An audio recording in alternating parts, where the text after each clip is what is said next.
إن الحمد لله نحمده ونستعينه ونستغفره ونسترشده ونستهديه ونؤمن به ونتوكل عليه ونتوب إليه ونعوذ بالله تعالى من شرور أنفسنا وسيئات أعمالنا من يهده الله فلا مضل له ومن يضلل فلا هادي له وأشهد أن لا إله إلا الله وحده لا شريك له وأشهد أن محمدا عبده ورسوله أرسله الله بالهدى ودين الحق ليظهره على الدين كله ولو كره المشركون نشهد أنه قد بلغ الرسالة وأدى الأمانة ونصح الأمة ومحى الظلم وكشف الغمة وجاهد في الله حق جهاده حتى أتاه اليقين اللهم صل على محمد وعلى آل محمد كما صليت على إبراهيم وعلى آل إبراهيم وبارك على محمد وعلى آل محمد كما باركت على إبراهيم وعلى آل إبراهيم في العالمين إنك حميد مجيد فجزى الله عنا محمدا خير ما جزى نبيا عن أمته ورسولا عن قومه أما بعد فيا أيها الإخوة المؤمنون أوصيكم ونفسي أولا بتقوى الله. Enyi ndugu waumini, nakuhusieni katika jambo moja kubwa la kumcha Mwenyezi Mungu, kama ninavyowajibika pia kuihusia nafsi yangu kwa jambo hilo. Fi hadhihi al-laila, katika usiku huu, naltaqi, tutakutana moja kwa moja bihadharatikum, kwenye hadhara yenu hii ndugu waislamu, fi masjidin nabii sallallahu alayhi wasallam, katika msikiti ujulikanayo masjidin nabii, msikiti ambao as-salatu fiha, swala moja kuswali ndani ya msikiti huo, bialfi salatin, ni sawasawa na swala 1000 ambazo mtu ataswali msikiti mwingine. Walimadha haddadtu hadha almakan, na kwa nini nikapachagua kupaingia pahala hapa katika muhadhara wetu wa sasa hivi? Kwa hakika nimepachagua pahala hapa kwa sababu moja kubwa mno. Innama haddadtu hadha almakan, hakika nimepaekea mpaka nikapachagua pahala hapa alkarim, pahala patukufu, lianna fihi aliman, kwa sababu katika pahala hapo amewahi kutokezea mwanachuoni pahala hapa, min khairati ulamai lislami, katika bora ya maulama wa Kiislamu, amewahi kupitia pahala pale, akaishi pale. Mwanachuoni huyu amekuwa katika uhai wake yalqa durusa alilmi fihi, amekuwa akitoa darasa za ilmu pale katika msikiti ule, msikiti ambao mjumbe wa Mwenyezi Mungu ndio unaitwa msikiti wake Masjidin Nabii. Alimun, huyo ni mwanachuoni ambaye inatusababisha twende tukataje pale habari za maulama, na wanapotajwa watu wema basi huteremka baraka nyingi na utulivu kwenye nyoyo za Waislamu. Qala fihi alhabibu almustafa, kuhusiana na mwanachuoni huyu alisema kipenzi cha Mwenyezi Mungu na kipenzi cha Waislamu, Bwana Mtume sallama, alitamka hivi: yushiku annasu, wanakurubia watu, an yadhribu akbada al-ibili, kuchapua kwata za ngamia kwa wale ambao usafiri wao ni ngamia, wengine farasi na wengine vyombo mbalimbali vya usafiri. Wanakwenda wapi? Yatlubuna al-ilma, mtume anasema watakuja watu kutafuta ilmu. Fala yajiduna, na wakati huo itakuwa katika zama hizo hawatapata aliman, mwanachuoni, afdala, aliyembora zaidi, min alimi al-Madina, kuliko mwanachuoni atakayekuwa wakati huo katika mji wa Madina. Tayari mtume amekwisha kumbashiri. Atadiruna man huwa ya ayyuha al-ikhwatu al-a'izza, je, mnamtambua ni mwanachuoni gani huyo? Innahu al-imam Malik ibn Anas, si mwingine isipokuwa ni Imam Malik ibn Anas, mmoja miongoni mwa maimamu wa kisunni. Lakini ayuha al-ikhwatu al-a'izza, wadauni kabla dhalika, niacheni kidogo, najua mtakuwa na kiu kutokana na ile mada ambayo imetajwa kuhudhurishwa hapa jana. Mada ilikuwa jina lake maafa ya ulimi. Ili tufikie hapo pahala kidogo, mustahamili nitataja vitu viwili vitatu. Kabla dhalika uhadithukum anil imami Malik, itabidi nikutajini kidogo mawili matatu kwa muhtasari kuhusiana na Imam Malik huyo.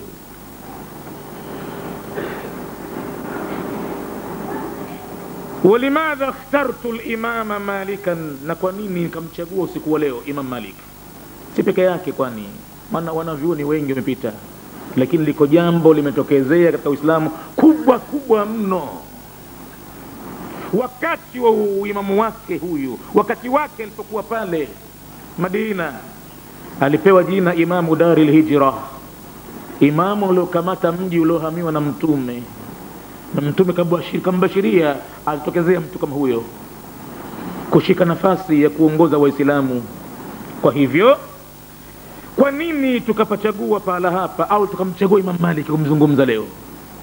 Liannahu imamun, kwa sababu huyu ni imamu, qala kalimata al-haqi, alilitamka neno la kweli, neno la haki. Walam yakhsha bi fiha illa Allah, na asimuogope yoyote katika neno hili ila Mwenyezi Mungu peke yake. Al-Imam Malik ibn Anas lamma tazawaja abuhu Anasun bi ummihi, wakati alipofunga ndoa baba yake mzazi Imam Maliki kwa kumuoa mama yake, kwa bahati, walam yakun yaraha, hakuwa mwenye kumuona mkewe ana sifa gani. Wazee wake wamemwelekeza pahala pazuri pa kuweza kufunga pingo yake ya maisha, yeye mwenyewe asitambue ni mke wa aina gani anakwenda kumuoa. Lam yakun raaha kabla an yadkhula biha, hakuwahi kumuona mkewe kabla ya kuingia nyumbani arusi hii. Walamma dakhala biha, ilipofika usiku wa kuingia nyumbani, alipoingia nyumbani baba yake Imam Malik, wa nadhara ilaiha, alipomtupia macho kumwangalia mkewe, wajadaha samra al-launi, akamkuta mkewe kumbe ni mwenye rangi ya kiwiliwili iliyofifia. Yeye mwenyewe mapenzi yake, wakana yuriduha baydaa, alikuwa kipenda kumuoa mke atakayekuwa mweupe pepepe, lakini kufika ndani anakuta sivyo vile alivyotaka yeye. Kavunjika moyo, kajinamia, anaona kama mambo yake yameharibika. fattakhadha janiban fi hujrati zafafi, akajifanyia kipembe, kajikunyata hivi katika chumba cha usiku ule, usiku wa harusi, jambo ambalo si la kawaida. Akajiweka baidan anha, mbali na mkewe. Yule mke biharusi anaona leo mama kubwa sana leo, kisra ni gani kimenifika mie hichi? Wanadharat ilayhi al-arusu, bibi harusi kumwangalia mumewe hana furaha, kamwangalia nadharat al-amali, kwa mtazamo wa matumaini. Maskini, yani leo Mwenyezi Mungu amempa riziki, kisirani kinaondoka katika nyumba yake, mlango ushapigwa hodi, mbona hivi mambo yenyewe sasa? Si jambo la kawaida hilo. Anamuona mumewe huwa baidun anha, amekaa mbali na yeye, na si jambo la kawaida kabisa. Walamma ra'at az-zamana qad imtadda, kasubiri, alipoona muda umerefuka sasa, mume hajashughulika hata kidogo. Alipoona muda umerefuka, fi hadhihi al-laila, katika usiku ambao unakwenda zake usiku tena, walam yaqrabha Anas ibn Amir, hajamkurubia kabisa mkewe. Sasa mwanamke akasema potelea mbali, hichi sasa chataka kunitokezea kisirani kikubwa. Qalat lahu, akaamua kwanza yeye kusema naye. Sasa zile haya za ubi harusi akaziondosha. Huyu kama itakavyokuwa ni mume wangu, na haki naye. Kwa hivyo kaanza kumwambia maneno, ya Anas, bwana Anas, la tahzan, na kuomba usihuzunike. In kuntu samraa, kama mimi unaniona nimefifia, nimepiga weusi, kwa hakika nakwambiaje, kad yakunu kaminan min ash-sharri, al-khairu kad yakunu kaminan min ash-sharri. Usife moyo kwa hilo, huenda kheri ikajitengeneza kutokana na shari. Kama unahisi kwamba mimi kirangi nimekuwa hivyo, usiangalie rangi. Mkumbuke mtume wa Mungu sallallahu alaihi wasallam alipoambia umma wake ya kwamba fadhfar bidhati dini, mwekeni kipaumbele yule mwanamke mwenye dini, wacheni rangi, wacheni sura, wacheni kila kitu. Basi mimi nakwambia, huenda innal khaira kad yakunu kaminan min ash-sharri, na akamtajia aya za Qur'ani, akamwambia, na Mwenyezi Mungu anasema, wa asa an takrahu shay'an, huenda wanaume mkachukia jambo, kumbe wayaj'alu Allahu fihi khairan kathira, na Mwenyezi Mungu jambo hilo ameweka ndani yake khairi nyingi.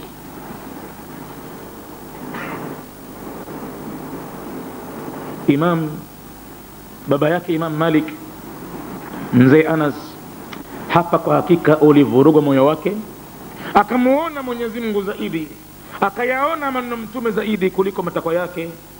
Basi akaondosha uchungu alionao, wadakhala biha, harusi ikaingia nyumbani, akachanganyika na mkewe katika jambo la ndoa. Waasha maaha, akaishi naye bwana Anasi huyo mkewe, ayaman, kwa idadi ya masiku. Thumma faraqaha, kisha akamwaga, anasafiri, akatengana naye mkewe, ameondoka ila biladi Shami, anakwenda katika miji ya Shamu. Waqama hunaka, akabakia huko katika miji ya Shamu. Wa hiya sabiratun, mkewe kamwacha ni mwenye kusubiri, kamfaidi mumewe kwa siku 2-3 tu. Sabiratun ala qada'i Allah, huku akiwa ni mwenye kusubiri juu ya maamuzi ya Mwenyezi Mungu aliyomfanyia. La tashku, hasikitiki kabisa. Kwa bahati mumewe alimkusha kumwachia riziki tumboni. Siku zilipotimia, wa razaqaha Allahu minhu al-imama Malikan, siku zilipotimia Mwenyezi Mungu akamruzuku kitoto kiitwacho Malik. Sasa Malik ikawa yuko pale Madina, amekulia pale. Wajalasa Malikun fi masjidi Rasul. Sasa bahati ilivyokwenda na mipango ya Mwenyezi Mungu aliyokadiria, Imam Maliki akakaa katika msikiti wa Mtume pale. Kisha kuwa mtoto mwenye akili yake, yulqi durusa alilmi, anamwaga pale pahala darsa za ilmu. Mtoto mdogo kwa hakika alikuwa jana bado, wa huwa, na anamwaga darsa za ilmu hizo, ma yazalu shaban, hajaacha bado kuwa ni kijana, haditha sinni, akiwa na umri uliokuwa mchanga. Sasa kwa upande wa baba yake kule, wa arada abuhu ba'da dhalika, akapenda baba mtu baada ya muda kupita, an yastatli al akhbara, aje achungulie huko Madina habari ziliyopo kwa mkewe, kuna nini, na kama alikuwa mjamzito, je kishapata mtoto, na huyo mtoto yukoje. Kaja Madina kuja kuchunguza habari zilivyo, wala habari hana habari kitu. Fajaa, akarejea bwana Anasi min biladi Shami, akitokea katika miji ya Sham. Kufika, wadakhala masjidan nabi, akaingia katika msikiti wa Mtume, Mtume ambaye khairil anami, mbora wa viumbe, kaingia msikitini pale. Alipoingia msikitini, wawajada shaban, akamkuta kijana mdogo, yajilisu, anakaa pale na umma umemzunguka wa Waislamu, wayudarrisu ilma linnas, anasomesha ilmu kubwa kubwa mno kwa watu. Kila fani anayoigusa utasema huyu kazaliwa nayo fani hii. Akizungumza lugha utasema lugha yake ndo fani yake aliyobobea. Akiacha lugha akaenda kwenye Qur'an utasema huyu hapa ndipo hasa alipokuwa yeye katakhasasi napo. Akiacha tafsiri akaenda kwenye hadithi ndo mwenyewe, akaenda kwenye mashairi ndo mwenyewe. Kwa hakika yule baba mtu hajui ni nani huyo mtoto, kaingia msikitini pale, kamkuta kijana tu anatoa ilmu kubwa sana kwa watu. Wasaala anhu, ilibidi aulizia kustahamili, akaulizia kuhusiana na mtoto huyu. Jamani ye, masmu hadha alalim, jina lake nani mwanachuoni huyu, nani huyu? Faqalu, watu wakamjibu wakamwambia, ismuhu Malik ibn Anas, huyu kijana jina lake ni Malik ibn Anas. Ala, Malik ibn Anas huyo? Naam. Wa idha bi abihi yaqulu lahu, tahamaki baba mtu sasa akamngojea mwanawe amalize darasa zake, kisha akamvuta pembeni akamwambia, ya ghulam, ewe kijana, idha dakhalta ala ummika, nakupa maagizo, utapoingia nyumbani kwa mama yako, fakul, mwambie, inna bilbabi rajulan, mwambie kuna mtu mlangoni anapiga hodi, na mtu huyo yakulu laki, anasema kukwambia wewe, qad yakunu alkhaira kaminun, au qad yakunu alkhairu kaminan fi sharri. Kampeleke maneno hayo, mwambie huyo bwana aliyoko nje mlangoni anakwambiaje, huenda kheri ikajitengeneza kutoka katika shari. Maneno hayo anayo kifuani mwake huyo bwana alipoambiwa na mkewe wakati ya siku ya harusi ile, alipojikunja pale, aliambiwa na mkewe, wewe usijikunje, huenda kheri ikafanyika kutokana na shari. Yale maneno yamemtwanga kwenye akili barabara, ndio yalomfanya akubali kuchanganyika na mkewe usiku ule. Sasa anamwambia yule mtoto, yeye mwenye baba mtu kisha mjua kwa ni mwanawe, mtoto hajui anaambiwa na nani maneno yale, anaambiwa mtu tu. Bas wadakhala al-imamu Malikun ila ummihi, akaingia Imam Malik kwa mama yake, wa akhbaraha al-khabara, na akampa habari zilizoko nje. Memwata mtu mmoja anakupa salamu na anasema huko nje kuna mtu ambaye anakwambia maneno haya, huenda kheri ikajifanya kutoka kwenye shari. No, maneno haya yule bibi naye vile vile yakamshtua. akafahamu maneno alomwambia mumewe usiku wa harusi. Faqalat lahu ya Malik, hapo mama mtu akamwambia mwanawe Malik, Maliki we, iftah lahu albaba, nenda kafungue mlango, mfungulie huyo mtu mlango, wa adkhilhu, na umuingize ndani, fa innahu abuka, huyo ni baba yako. Innahu alwafa, huo ndiyo utekelezaji wa amana. Innahu wafau nisai almu'minati, huu ndiyo utekelezaji wa amana kwa wanawake waumini. Mtoto wa kike alikuwa kabobea Uislamu, kabobea tauhidi, kabobea mafunzo ya Mtume, alimlainisha mumewe mpaka akamuondolea ile hasira na uchungu aliokuwa nao, kwa kuwa mwanamume alikuwa akitazama vitu vingine vya kidunia. Yeye mwanamke akamtuliza, akamwambia huenda kheri ikajifanya kwenye shari, huwezi kujua.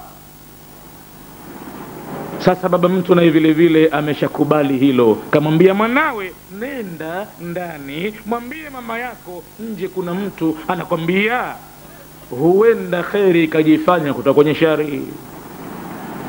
Ayuha alikhwatu al-amajid, enyi ndugu watukufu, waasha Malikun, akaishi Imam Maliki, ulida amu al-khamis wa 90 hijria, amezaliwa katika mwaka 95 hijria. Wa mata, na akaondoka duniani katika mwaka wa 179 vile vile hijria. Wasamahu nasu, watu pale Madina ilibidi wampe jina la kupanga, tasmiyatan, upangwaji wa jina ambalo lam yanalha ghairuhu, halkulipata jina kama hilo mwingine sio kwa yeye. Walisemaje watu?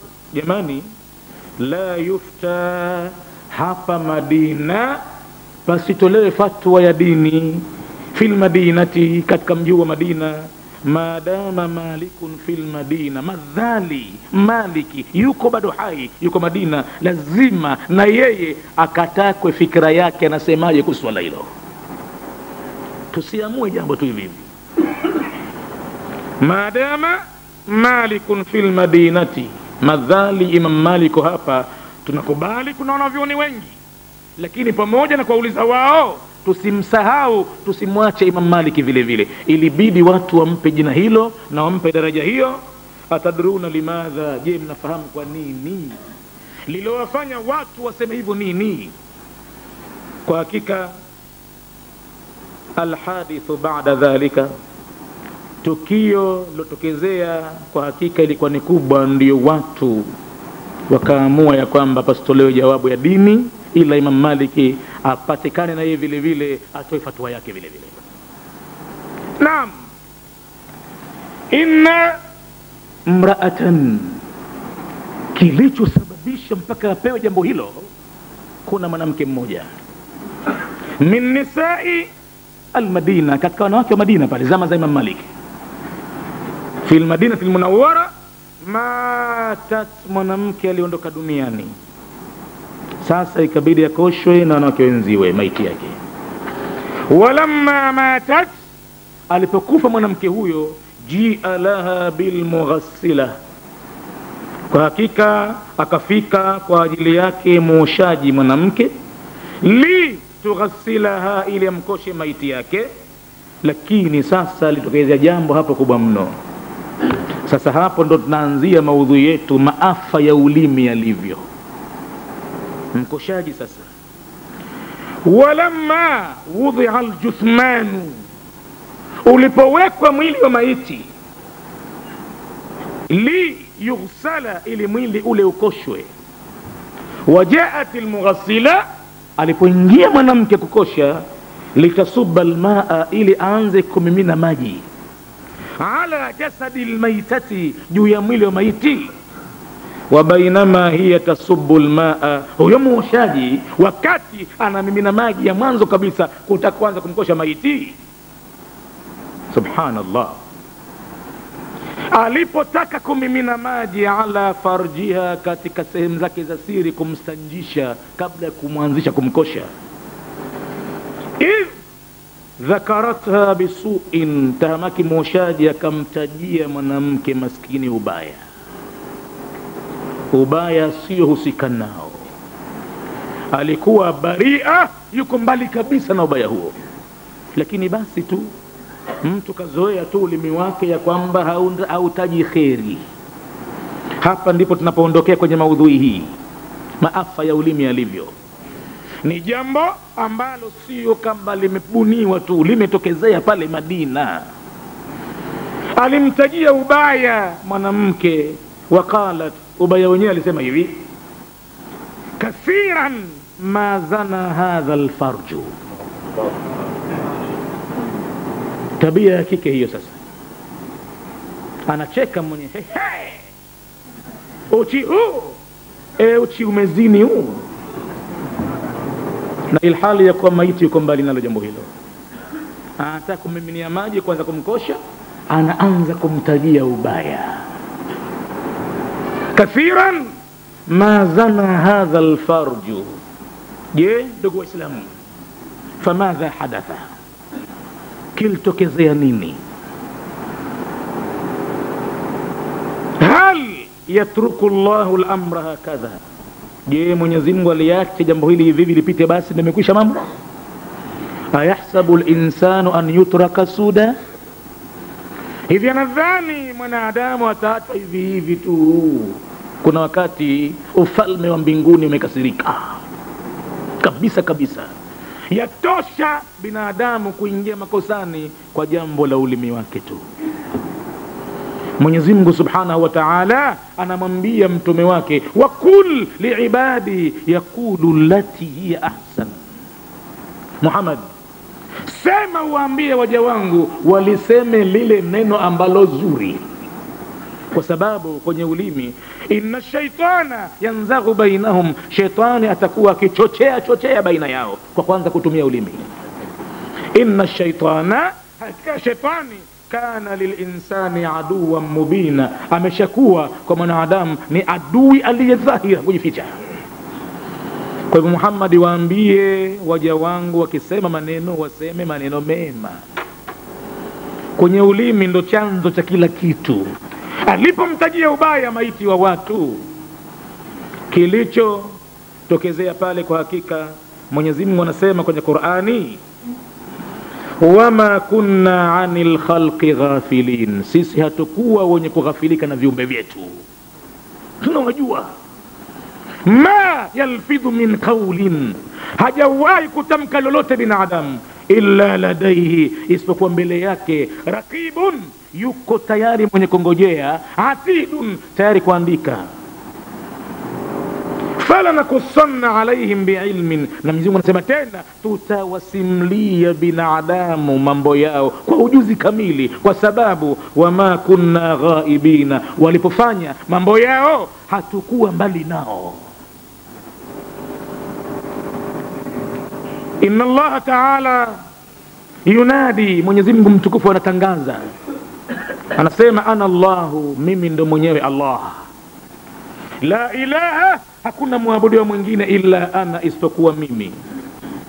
Malikul mulki, mimi ndiyo mfalme wa wafalme. Huwa malikul muluki, na ndiyo nilomiliki falme zote.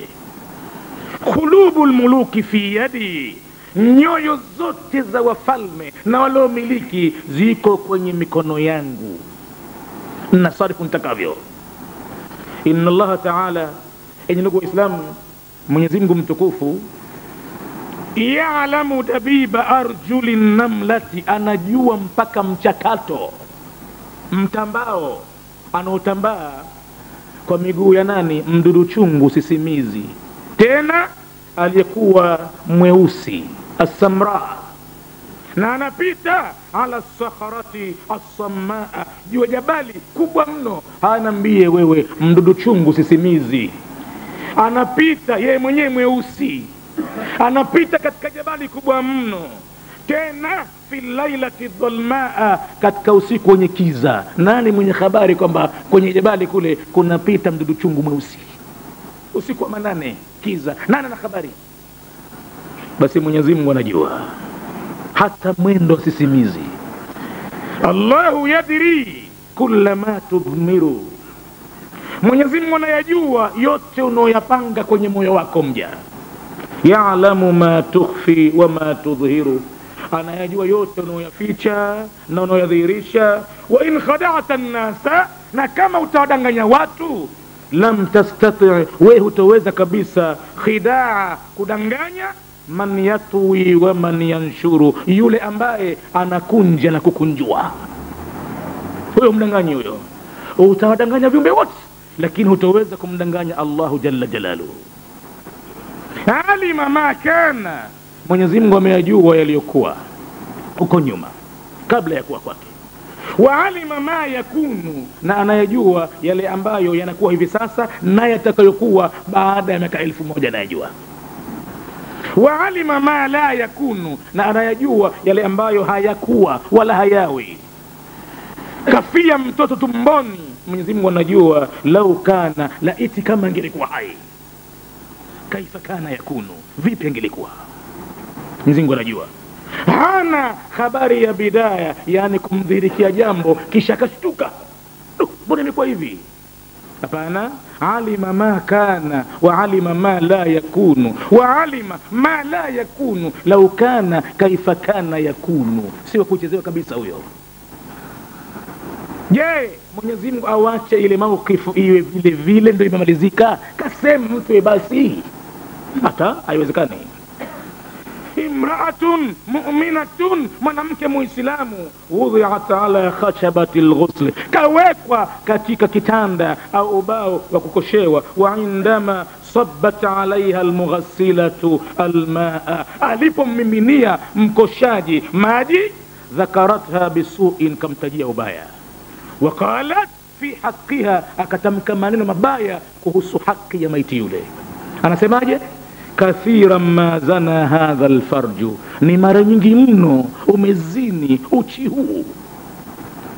Je, Mwenyezi Mungu aiwache hali hii ipite hivi hivi tu? Anasema kwa kitabu chake, wala tahsabanna Allah, usimdhanie Mwenyezi Mungu ghafilan, kuwa ameghafilika, amma ya'malu dhalimuna, kutokana na wanaoyafanya madhalim. Hakughafilika, anajua, na akitaka wakati ule ule anaweza akapitia hukumu yake Mwenyezi Mungu. Je, nini kimetokea pale? Wallahi, amini usiamini, pale pale anamaliza maneno yale tu basi. Iltasaqat biyadi almughassila, ukagandamana mkono wa mkoshaji, bijismi almaitati, kwenye mwili wa maiti pale pale, kama kwamba ni sumaku yenye mvuto mkubwa, ukakamata mwili ule, kesha purukushani mkono utoki. Kaana mighnatisiyan, utasema ni sumaku shadid aljadhbi, yenye mvuto wa nguvu. Jadhabaha, umemvuta. Bihaithu, kwa hali ambayo asbahat la taqwa ala tahariki yadiha, kawa hawezi hata kutikisa mkono, umeganda pale pala. Kesha mbinu zote kwa hakika. Lo, kujiona vile mwanamke yule sana, leo aibu kubwa, leo mambo makubwa sana leo. Kumbe ulikuwa ndio mtindo wake, kazoea vile, kaachiwa sana na muumbaji wake kuyaona yale. Wa aghlaqatil baba, akafunga mlango, watu wasijue ndani kuna nini. Yumo katika kugombana na mkono wake na mwili wa maiti. Hatta la taraha ahadun, kaufunga mlango ili asimuone mtu yote na aibu alionayo. Ala hadhihi alhal, jua hii hali ambayo imemkumba ghafla. Wa ahlul maitati, na wafiwa watu wa maiti, kharij alhujra, wako nje ya chumba wanangojea maiti wao wamalize kukoshwa. Yantadhiruna, wanasubiri, takfina aljutha, wakafini kiwiliwili cha mwenzi wao. Je, wanamuuliza mwanamke ndani, anuhdhiru alkafana, tulete sanda ndani, tayari mambo yamekwisha huko. Fatakulu, anajibu, mahlan, subiri kidogo, bado kidogo. Kumbe anagombana na mkono ndani kule, kuvuta hutoki. Muda mama ushakuwa mrefu, tumewatangazia watu maziko saa kadhaa kadhaa, na sasa hivi ishavuka muda hapa, watu watakwenda zao tayari, tuanze kukafiri, tufungue mlango tupite. Anawajibu mahlan, bado kidogo. Sasa pita nyingi sana. Wadakhalat ihdahunna, mmoja katika watu wa maiti aliamua kuingia ndani tu, kausukuma mlango akaingia. Fawajadatil mawqifa hakadha, akakuta ile mawqif yenyewe iko hivi, anagombana mwanamke na mkono. Lo, ama kweli Mtume Muhammad kasema kweli. Kasemaje? Mtume ametuambia albirru la yabla, wema hauozi, wadhambu la yunsa, na vile vile dhambi haisahauliwi, wadayanu la yamutu, na Mwenyezi Mungu mlipaji hafi. Kwa hivyo i'mal ma shi'ta, fanya ulipendalo, lakini kakijua kama tadinu tudanu, kama unavotenda ndivyo utavolipwa. Wabilkaili alladhi takilu tuktalu, na kwa kipimo chochote ambacho utapimia watu ndivyo utakavyopimwa wewe vile vile. Lo, kwa hakika mambo yamekuwa makubwa mno. Ya man biduniyahu ishtaghal, na mshair anazidi kukuzindua Muislamu, anakwambia ewe ambaye kwa dunia yake ameshughulika, wagharrahu tulul amal, na ukamdanganya ukubwa wa matumaini kwamba ni Muislamu anatumai bila ya amali njema wala hajizui katika maovu. Almautu yati baghtatan, kifo kinakuja kwa ghafla, tahadhari, hakina miadi.